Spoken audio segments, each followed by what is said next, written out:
الحمد لله وكفى وسلام على عباده الذين اصطفى أما بعد فأعوذ بالله من الشيطان الرجيم بسم الله الرحمن الرحيم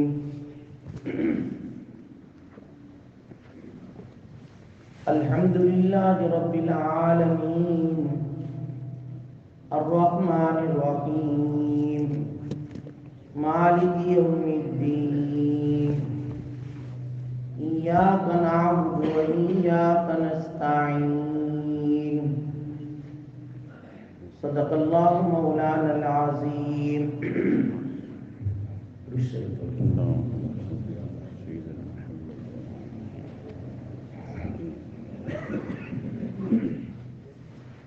واجب الاحترام بزرگوں،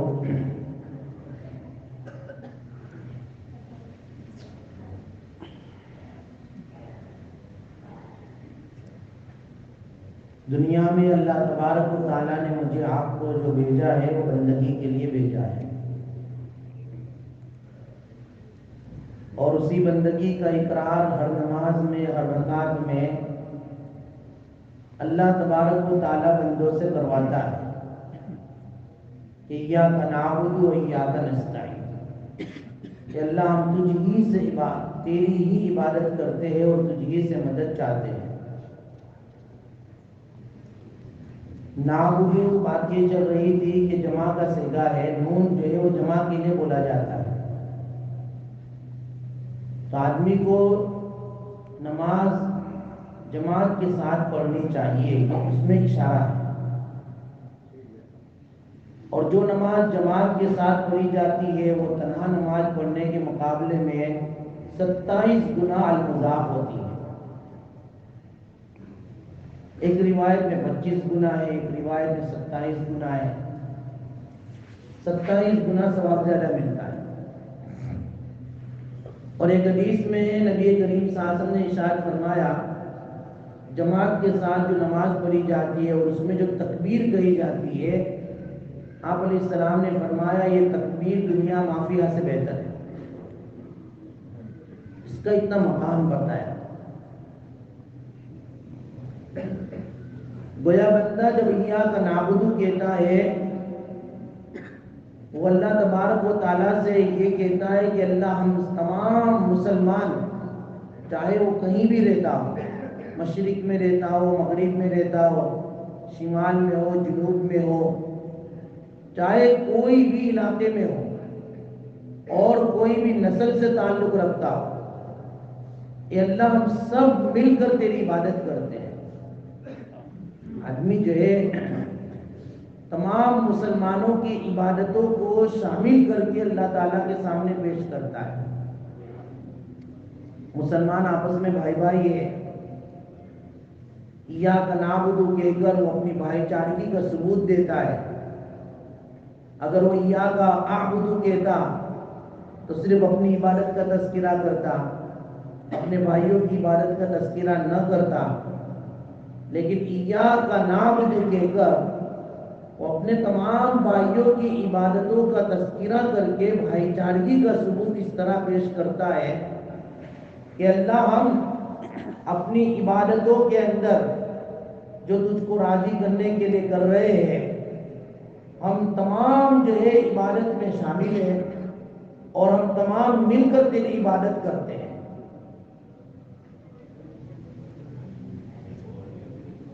یہ اللہ کے نبی صلی اللہ علیہ وسلم نے ایک بار اشارہ کیا، بلکہ جماعت کے ساتھ نماز پڑھنے پر اللہ کے نبی صلی اللہ علیہ وسلم نے کہا کہ بھئی دیکھو جماعت کی نماز کا ثواب بہت زیادہ ہے، لیکن میں نے کل بتایا کہ وہ کچا لہسن پیاز کھا کر نہ آئے، کیونکہ اس میں دوسروں کو تکلیف ہوتی ہے، تو جماعت کا جو ثواب ملنے والا ہے وہ اس کو نہیں ملے گا۔ مسلمانوں کو تکلیف دینا یہ بالکل بھی جو ہے مناسب نہیں ہے کسی بھی اعتبار سے۔ جماعت کے ثواب کو بھی جو ہے وہ منع کر دیا اللہ کے نبی صلی اللہ علیہ وسلم۔ تو یہ جائے کہ جو آدمی باہر رہ کر مسلمانوں کو تکلیف پہنچائے، گالی دے، غیبت کرے، چغل خوری کرے، آپس میں جو ہے کینہ رکھے، تو پھر ایسوں کی عبادت کیسے قبول ہوگی؟ بالکل نہیں۔ اللہ تعالیٰ ہماری حفاظت فرما دے، اور آپس میں محبتیں اور آپس میں بھائی چارگی اللہ تبارک و تعالیٰ جو ہے ہمیں عطا فرما۔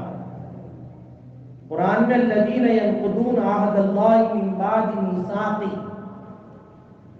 جو لوگ اللہ کے عہد کو اس کے پختہ ہو جانے کے بعد توڑ دیتے ہیں، وَيَقْطَعُونَ مَا أَمَرَ اللَّهُ بِهِ أَن يُوصَلَ، اللہ نے جس کے ساتھ صلہ رحمی اور ملانے کا حکم دیا ہے اس کو توڑتے ہیں، وَيُفْسِدُونَ فِي الْأَرْضِ، وہ زمین میں فساد مچاتے ہیں، أُولَٰئِكَ هُمُ الْخَاسِرُونَ، یہی لوگ نقصان والے ہیں۔ جوڑ میں برکت ہے، توڑ میں نقصان ہے، یہ قرآن کا اعلان ہے۔ جتنا آپس میں جو ہے محبتوں کے ساتھ رہا جائے گا، اتنا جو ہے زندگیوں میں بھی برکتیں ہوگی اور تمہارے کاروبار میں بھی برکتیں ہوگی، اور جتنا آپس میں توڑ ہوگا، ناچاکی ہوگی، دشمنی ہوگی، معمولی باتوں پر جو ہے روگردانی ہوگی، ایک دوسرے سے بات چیت بند ہو جائے گی، یہ بہت نقصان ہے۔ بلکہ اللہ کے نبی صلی اللہ علیہ وسلم نے تو ارشاد فرمایا لا یحل لرجل اخاہ ان یہجر فوق ثلاث، کسی بھی مسلمان کے لیے جائز نہیں ہے کہ وہ 3 دن سے زیادہ اپنے مسلمان بھائی سے بات نہ کرے، کہ یلتقیان یورث ھذا ویورث ھذا، جب وہ ایک دوسرے سے ملاقات کرتے ہیں تو یہ اس سے منہ پھیرتا ہے، وہ یہ اس سے منہ پھیرتا ہے۔ خیرہما الذی یبدأ بالسلام، یہ دونوں میں سب سے بہتر آدمی وہ ہے جو سلام میں ابتدا کرے، جو سلام میں ابتدا کرتا ہے وہ بہتر آدمی ہے، یہ اللہ کے نبی فرماتے ہیں۔ نا اتفاقی کبھی جو ہے ناگواری کی باتیں پیش آ جاتی ہیں، لیکن آدمی بس اس کو اپنے سر پر لے کر بیٹھا رہے اور اسی کو جو ہے ہائی لائٹ کر کے اس سے قطع تعلق ہی کر لے، یہ بالکل بھی مناسب نہیں۔ ایک حدیث کا مفہوم ہے، اللہ کے نبی صلی اللہ علیہ وسلم نے ارشاد فرمایا جو آدمی اس حال میں مر جائے کہ وہ اپنے بھائی سے 3 دن سے زیادہ بات نہیں کرتا ہے، وہ سیدھا جہنم میں جائے۔ اب اندازہ تو لگائیے اللہ کے نبی صلی اللہ علیہ وسلم کی حدیث پر، اور ہم اپنے گریبانوں میں منہ ڈال کر دیکھیں کہ ہم اپنے آپ کو دیندار سمجھتے ہیں، ہم اپنے آپ کو جو ہے بہت نیک سمجھتے ہیں، اور پھر ہمارا حال یہ ہے کہ ہم اپنے ہی مسلمان بھائیوں سے قطع تعلق کیے ہوئے ہیں، رشتہ داروں کے ساتھ قطع تعلق کیے ہوئے ہیں، تو پھر ہماری عبادتوں کا کیا؟ یہ بہت بڑا مسئلہ ہے، آدمی سوچے۔ اس نے میں نے کل بھی بتایا تھا کہ اللہ کے نبی نے صحابہ کو پوچھا کہ میں تمہیں نماز، روزہ، صدقات، حج، اس سے بھی زیادہ افضل عمل نہ بتاؤں؟ دیکھو نماز، روزہ، زکوٰۃ، حج یہ سارے فرائض ہیں، لیکن اللہ کے نبی فرماتے ہیں کہ اس سے بھی زیادہ افضل عمل نہ بتاؤں؟ صحابہ نے کہا ضرور بتائیے اللہ کے نبی۔ آپ علیہ السلام نے فرمایا آپس کا سلوک، آپس کے ساتھ محبتوں کا برتاؤ، یہ ان اعمال سے بھی افضل ہے، ان اعمال سے بھی افضل ہے۔ اس لیے اللہ کے نبی صلی اللہ علیہ وسلم کا ارشاد ہے کہ بھئی آپس کا جوڑ برکتوں کو پیدا کرتا ہے، اور آپس کا توڑ دین کو اس طرح موند دیتا ہے جس طرح استرا سر کے بالوں کو موند دیتا ہے۔ مثال دی اللہ کے نبی کہ آپس کا جو توڑ ہے، یہ توڑ جو ہے نا، یہ دین کو، دینی اعمال کو، ہماری کی گئی نیکیوں کو اس طرح موند دیتا ہے، ختم کر دیتا ہے، جیسا استرا سر کے بالوں کو ختم کر دیتا ہے۔ ہاں، اس لیے قرآن میں وَلَا تَنَازَعُوا فَتَفْشَلُوا، جھگڑا مت کرو، آپس میں لڑو مت، ورنہ تم کم ہمت ہو جاؤ گے، ہوا تمہاری نکل جائے گی۔ یہ جھگڑے جو ہے آدمی کو بزدل بنا دیتے ہیں، یہ جھگڑے یہ قطع تعلقی آپس کی جو ہے سکون کو ختم کر دیتی ہے. اور صلہ رحمی رشتہ داروں کے ساتھ حسن سلوک آپس میں بھائی چارگی کے ساتھ رہنا، اس میں تو تمہاری رزق میں بھی برکتیں ہوتی ہیں، عمر میں بھی برکت ہوتی ہے. من احب ان یبسط له فی رزقه وینسأ له فی اثره فلیصل رحمہ. حدیث میں اللہ کے نبی فرماتے جو آدمی یہ پسند کرتا ہو کہ اس کے رزق میں اضافہ ہو، وہ بہت بڑا مالدار بن جائے، یا پھر جو ہے اس کی عمر میں برکت ہو، اس کو چاہیے کہ وہ صلہ رحمی کرے. اب یہاں پر علماء محدثین نے اس کی تشریح فرمائی ہے کہ بھئی صلہ رحمی سے رزق میں برکت کا کیا مطلب؟ کہ رزق میں برکت کا مطلب یہ ہے کہ جو مقدر ہے اس کو اتنا ہی ملے گا، زیادہ نہیں ملے گا، تو اتنا ہی، لیکن اللہ اس کے مال میں برکت دے دے گا. دوسری یہ کہ اس مال میں اللہ تبارک و تعالیٰ خیر پیدا فرما دیں گے. وہ مال اس کا پھر مقدمات میں ضائع نہیں ہوگا، وہ مال اس کا چوری ڈکیتی میں ضائع نہیں ہوگا، وہ مال نقصان سے محفوظ ہو جائے گا. یہ ہے رزق میں برکت کا مطلب، کہ اللہ اس کی رزق میں وسعت دیں گے. وسعت دینے کا مطلب یہ ہے کہ برکت ہو جائے گی، اس کا مال مقدمات میں، چوری میں، ڈکیتی میں، لوٹپاٹ میں اور دیگر جتنے نقصانات مال کے قبیل سے ہیں اس سے وہ محفوظ ہو جائے گا. اور عمر میں برکت کا مطلب یہ ہے کہ جتنی عمر اس کی ہے اتنی تو رہے گی، لیکن اللہ عمر میں برکت دے دیں گے. اور برکت کا مطلب یہ ہے کہ وہ اپنی اس مختصر سی زندگی میں ایسے کارنامے انجام دے گا اور ایسی جو ہے اللہ تبارک و تعالیٰ اس کے ذریعے سے دین کا کام لے لیں گے کہ وہ اگر 100 سال کی عمر پائے، 200 سال کی عمر پائے تو بھی اتنا کام نہ کرے جو اس کی 50-60 سال میں اللہ تعالیٰ لے لیں. یہ ہے رزق میں برکت کا مطلب. اس لیے آدمی اپنے رشتہ داروں کے ساتھ اچھا سلوک کرے. بھائی دیکھو کبھی ناگواری تو ہو جاتی ہے. حضرت حسنین جو ہے نا، حسنین نواسۂ رسول ہے، حدیث میں آتا ہے دونوں کے اندر بھائی بھائی میں جگہ ہوتا ہے. بھائی دیکھو اس زمانے سے چلا رہا ہے، بھائی ہے، سگے بھائی ہے، نواسۂ رسول ہے، فاطمہ الزہرا کے بیٹے ہیں. دونوں میں لڑائی ہو گئی، کچھ نا اتفاقی ہو گئی، دونوں نے بات کرنا بند کر دی. کون ہے؟ حضرت حسن اور حضرت حسین رضی اللہ تعالیٰ.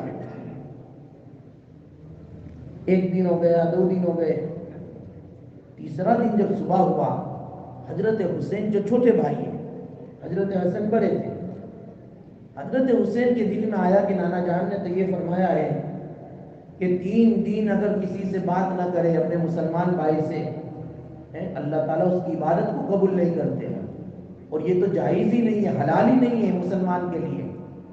اور آج تیسرا دن ہو گیا، میں اپنے بھائی سے بات نہیں کی، خود ان کے گھر پر تشریف لے گئے. چھوٹے بھائی گھر کے دروازے پر گئے، انہوں نے دستک نہیں کی، کسی دوسرے کو بلایا کہ بھئی آؤ، حضرت حسن کو بلاؤ. کیونکہ وہ قدم اٹھا کر گئے تھے تو ان کے دل میں یہ ہوا کہ اب وہ بھی جو ہے تھوڑا چل کر آ جائے. اب ان کو جو ہے بلایا، باہر آئے، کہا کہ بھائی جان اب تیسرا دن ہے، نانا جان کا ارشاد ہے 3 دن اگر کوئی مسلمان کسی مسلمان سے بات نہ کرے یہ تو حلال ہی نہیں ہے، اس کی عبادتیں قبول نہیں ہوتی ہیں. اس لیے میں صلاح کے لیے لے آیا ہوں، لیکن سلام میں اس لیے پہلے نہیں کر رہا ہوں کہ اللہ کے نبی ہمارے نانا جان نے فرمایا ہے کہ خیرکما الذی یبدأ بالسلام. جب 2 بھائیوں کے درمیان جھگڑا ہو جائے، لڑائی ہو جائے، نا اتفاقی ہو جائے، اور ان دونوں میں سے سب سے بہتر آدمی وہ ہے جو سلام میں ابتدا کرے. لہذا بھائی جان آپ میرے سے بڑے ہو، لہذا آپ پہلے سلام کی ابتدا کرو.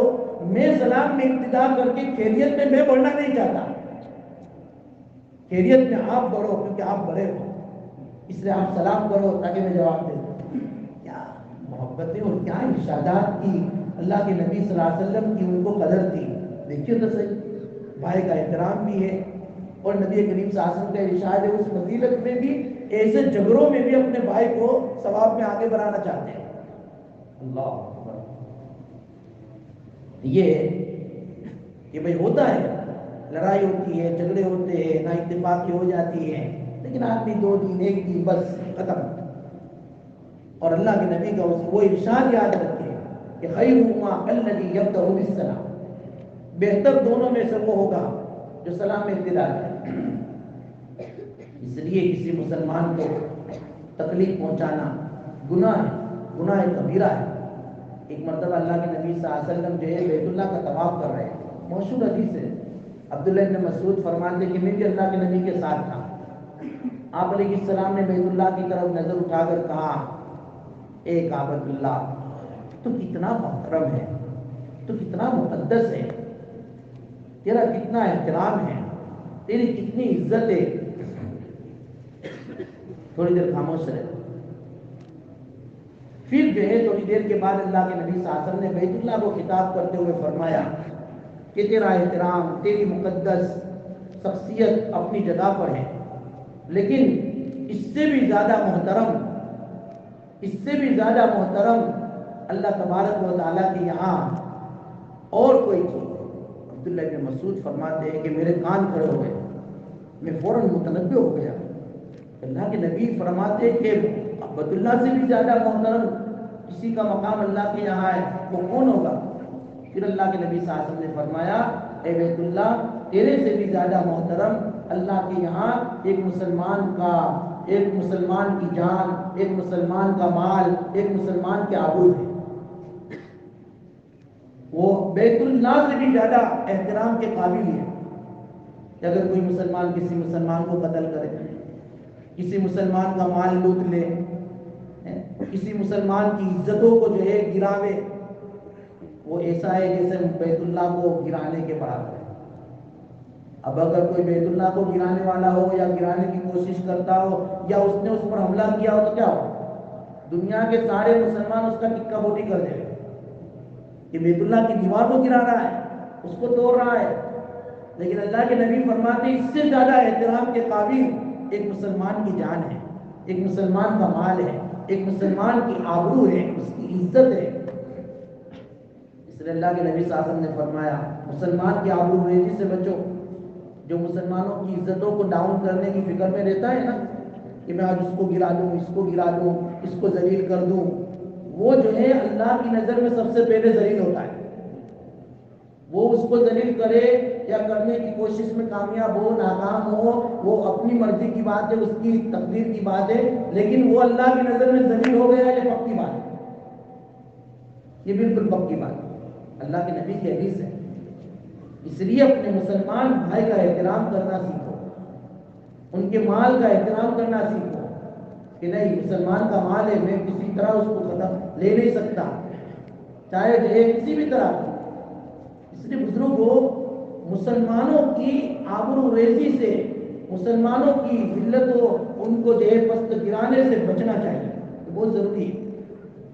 آدمی ہر وقت اپنے آپ کو جو ہے چھوٹا سمجھے اور دوسروں کو بڑا سمجھے، دوسروں کو عزت کی نظر سے دیکھے.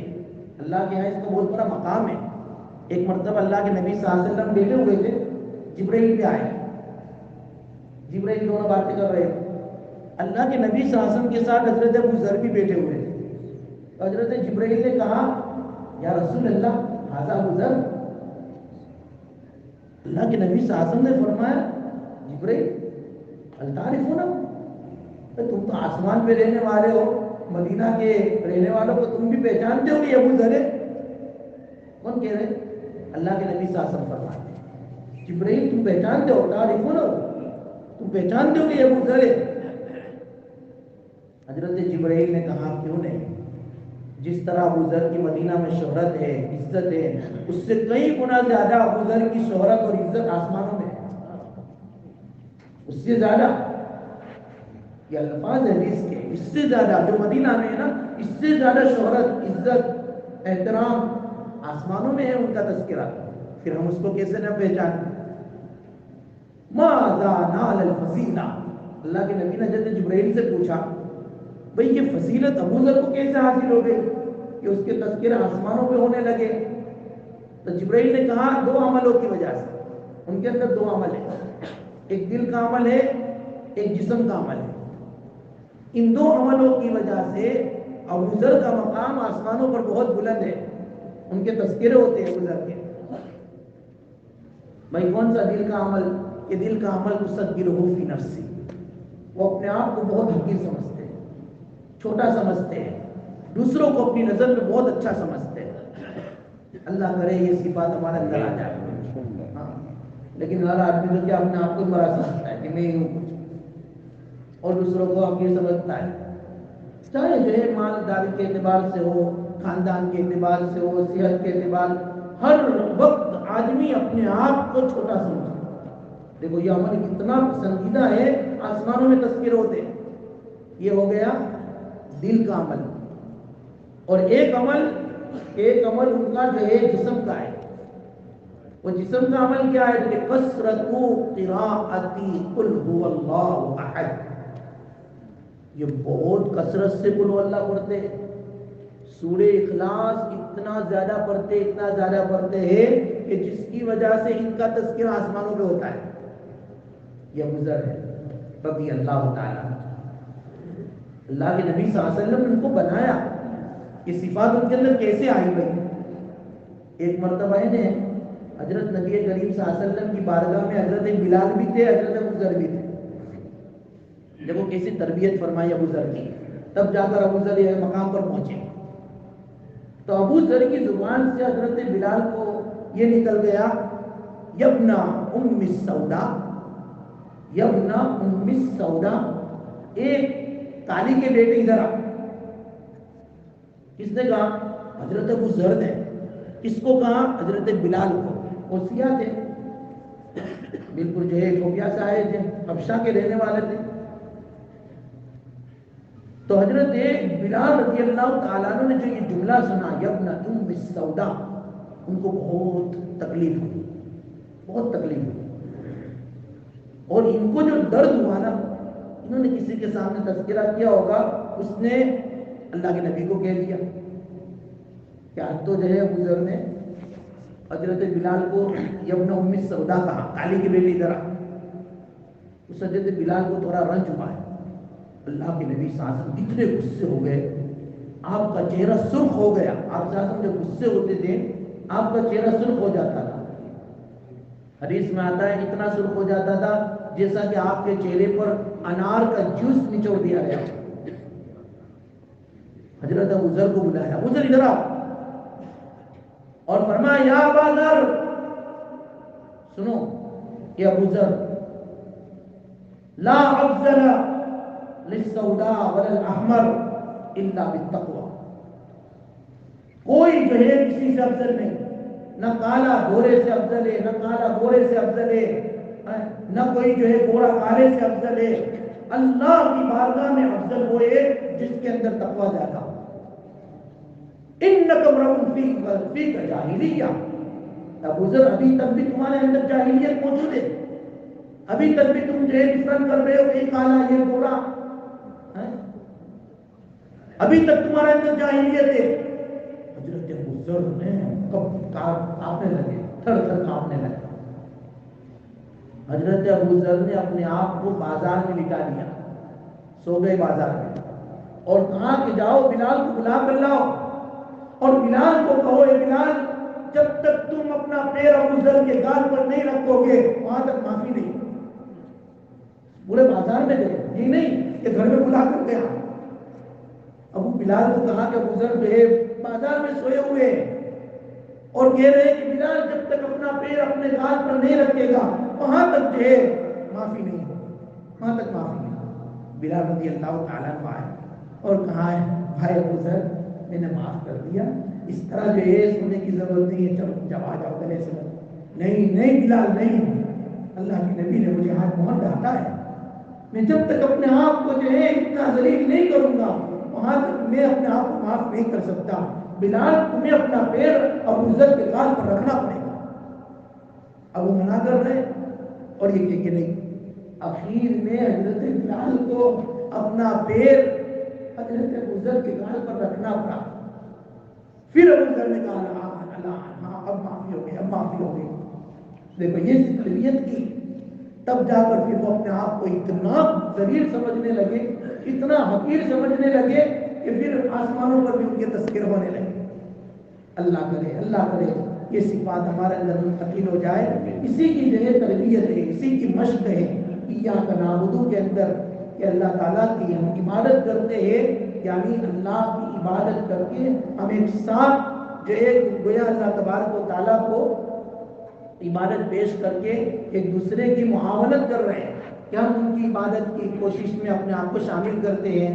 تو مسلمان کی کوشش میں، مسلمانوں کے کاموں میں آدمی جو ہے اگر ہاتھ بتاتا ہے نا تو اللہ تبارک و تعالیٰ کہتے ہیں اللہ تمہارے کاموں کو آسان کر دیتا ہے.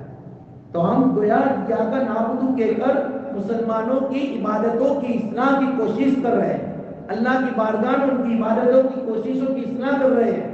تو اللہ تبارک و تعالیٰ ہمارے کام بھی بناتا ہے اور اللہ تعالیٰ بنائے گا. یہ استحضار ایاک نعبد کہہ کر کہ اللہ ہم پوری دنیا کے مسلمان تیری عبادت کر رہے ہیں، کہ اللہ تو اپنی عبادتوں کو قبول فرما.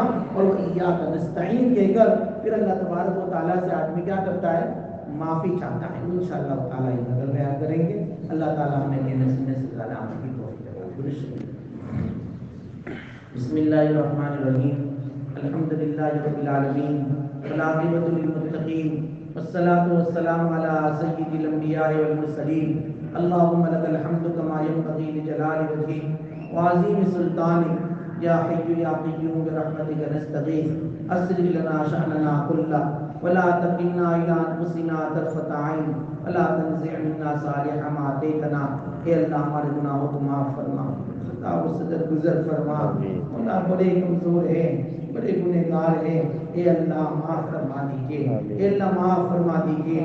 اے اللہ یہ پورا مجمع آپ کے سامنے مغفرت کی بھیک مانگ رہا ہے. اے اللہ مغفرت فرما دیجیے، پوری امت کی مغفرت فرما دیجیے، امت کی اصلاح فرما دیجیے، امت کے حال پر رحم فرما دیجیے. اے پیارے اللہ، اے پیارے اللہ، اے پیارے اللہ. تمام مسلمان جہاں کہیں بھی جس لائن سے پریشان ہیں ان کی پریشانیوں کو دور فرما دیجیے. اور اے اللہ مسلمانوں کا بول بالا فرما دیجیے، اسلام کا بول بالا فرما دیجیے، دین و حرموں کی حفاظت فرما دیجیے. اے اللہ مسلمانوں کے کاروباروں میں برکتیں دے دیجیے. اے اللہ ان کی تجارتوں میں برکتیں دے دیجیے. اے اللہ زکاتوں کا نکالنا ہمارے لیے بہت آسان فرما دیجیے. خوش دلی کے ساتھ تیری راہ میں خرچ کرنا ہمارے لیے آسان کر دیجیے. قبول فرما لیجیے. اے اللہ قبول فرما لیجیے. ہماری تمام ٹوٹی پھوٹی عبادتوں کو قبول کر لیجیے، نمازوں کو قبول کر لیجیے، روزوں کو قبول کر لیجیے، خیرات کو قبول کر لیجیے. اے اللہ آپس کی ہمدردی اور محبتوں کو قبول کر لیجیے، نفرتوں کو ختم فرما دیجیے. اے اللہ پیارے نبی نے جتنی بھی خیر کی لائن کی دعائیں مانگی ہے اس میں ہمارا حصہ عطا فرما دیجیے. اور جتنی بھی شرور سے پناہ چاہیے ان سے اللہ ہمیں پناہ عطا فرما دیجیے. اللہم ربنا تقبل منا انک انت السمیع العلیم وتب علینا انک انت التواب الرحیم. صلی اللہ تعالی علی خیر خلقہ محمد وآلہ واصحابہ اجمعین برحمتہ.